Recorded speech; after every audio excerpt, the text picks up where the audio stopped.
Здравейте, аз съм господин Коян.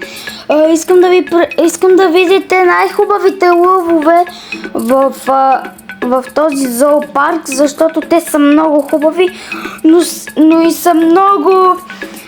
са много хапещи и драскащи, защото ако някой човек ги погари, може да ви охапат и да ви гризат и после да ви изядат. Така че внимавайте. Поразгледайте си. Уау, много хубави лъвове, чакай да ги погаля. Не ги погаляй! Помощ!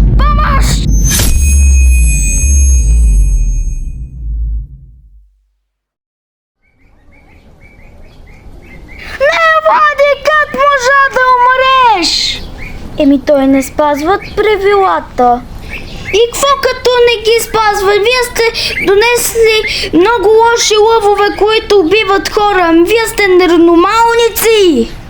Като ви казвам, че могат да ви убият, значи ще ви убиват. На мен какъв е проблем? Не съм собственика на този зоопарк.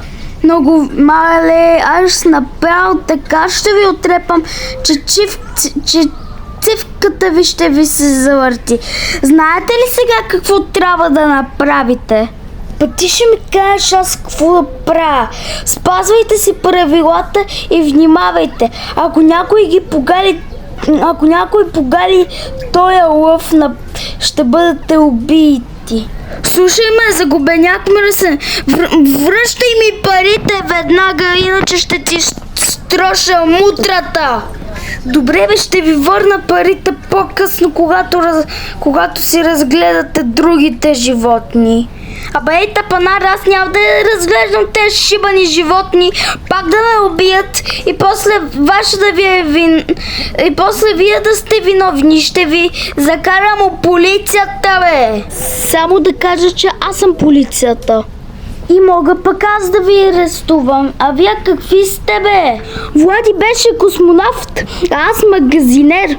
А ти беше... А ти Роблокса, как се казваш? Каква професия имаше? Рязане на хора, които не ме слушат. Така, сега трябва да го изрежеш. А ти мускулният...